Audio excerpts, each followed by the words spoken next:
you starting How's that? everyone doing today? Where are you starting that big nut? Hold on. I'm going to start with this. Absolute botch. Absolute botch.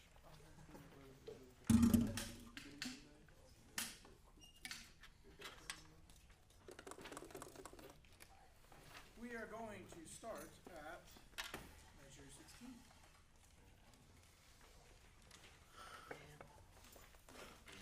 Well, what ideal are we after right now? So they know what to choose. We're going to make sure that we're all vertically aligned and playing with the correct style, which is very light. Bigger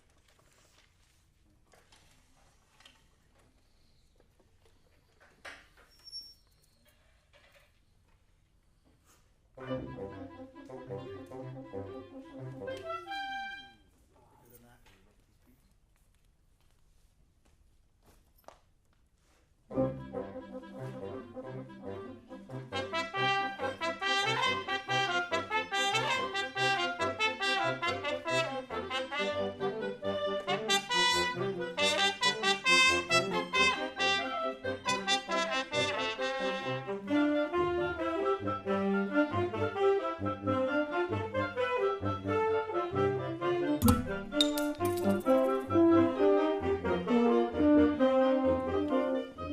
You guys sense that we're starting to drag there? Yes. So let's try to focus our attention up here and I'll do a better job of being a little lighter. It's not you. Your baton is beautiful. It's exemplary conducting. Now your impulsive will has to be stronger than theirs. That's what we need. Continue. Same place, measure 16.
That was much better following me at that section with the syncopated with the saxes there. But at measure, oh boy, I should know what measure that is. At measure 42, when we have the low brass come in with that, the low brass comes in with the forte and back down to piano. Let's try to make those dynamic contrasts a little different. And brass, when you come in at measure, count with me after 42. 1, 2, 3, 4. When you come in on that piano, don't make it so piano that it seems timid. Come in decently strong, but just swell within that phrase. I'll do a better job showing that. So let's just do pickups to 42.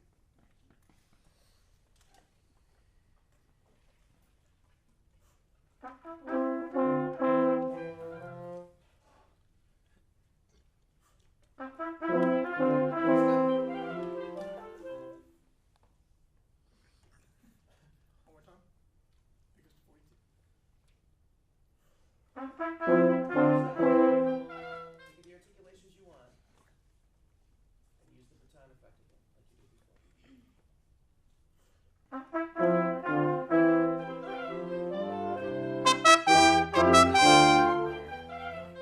live In the future.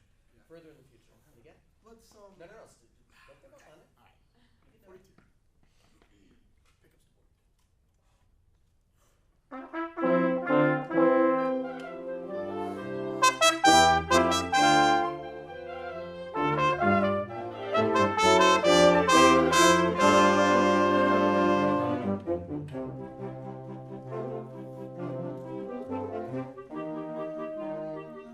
Saxes, let's make sure we're anticipating a little more. You guys are just ever so slightly behind the beat, and then it's just a chain reaction of slowage. Impulsive will. So second place. 42. Strong on this first entrance brass. Thank you.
So you're starting to live in the free time zones.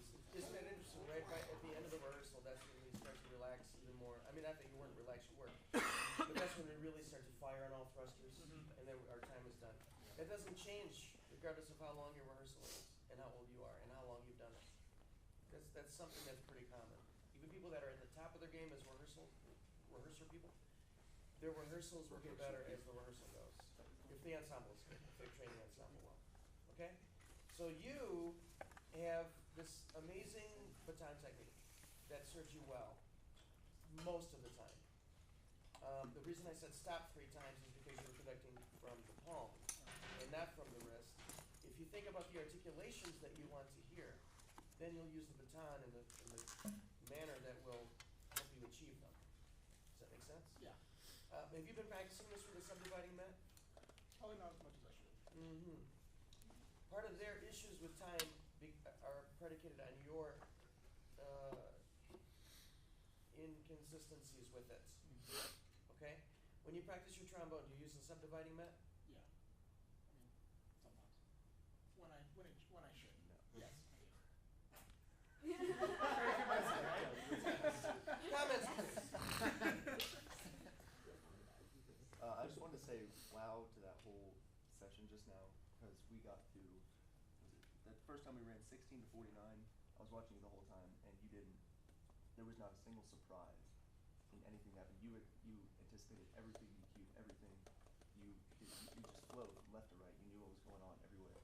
And when we got to 83 on for the next 30 bars, we never played that before, and you had such a command of the style and impulse of will that we knew what to do. It just kept going all the way through.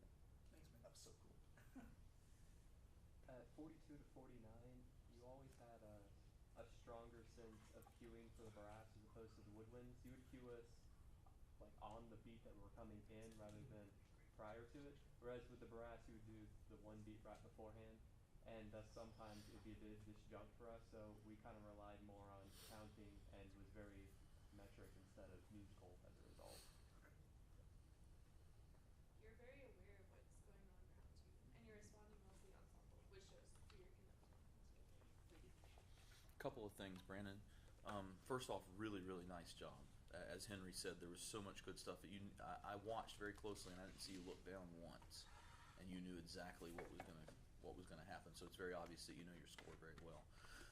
Good baton technique. Whenever you want to get small, both of us are big guys, and if we collapse our frame, it really destroys what's going on. Because this is kind of you're going along, and then I see this. And they can't really read what's going on. You can bring them into you without collapsing your shoulders. So you're out here, you're big, and then you just bring them in here in your power center, and you don't collapse down over top of them. When you breathe, make sure that you breathe like you would breathe if you were going to play your trombone. We all have a tendency, because we want them to know, we want you to breathe, to go and make that audible sound. Try to get in the habit, and I still do it some myself, of going just like you would play if you were playing your trombone. Because if you went, you'd sound like when you play your trombone. So you don't want them to sound like when they play their horns. All right? Otherwise, really, really good though. Very, very much continuing to improve.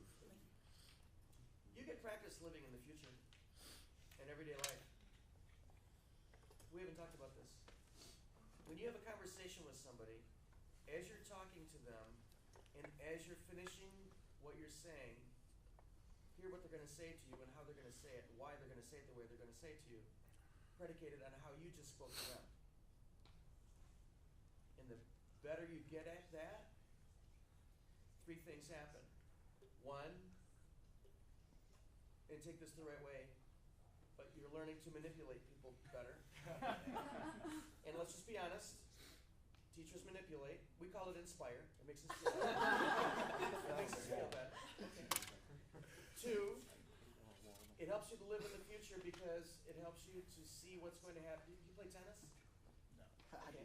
Well, there's certain things, there's certain sports that you think ahead in the future to, mess the other guy up, and you set up a play by thinking in the future.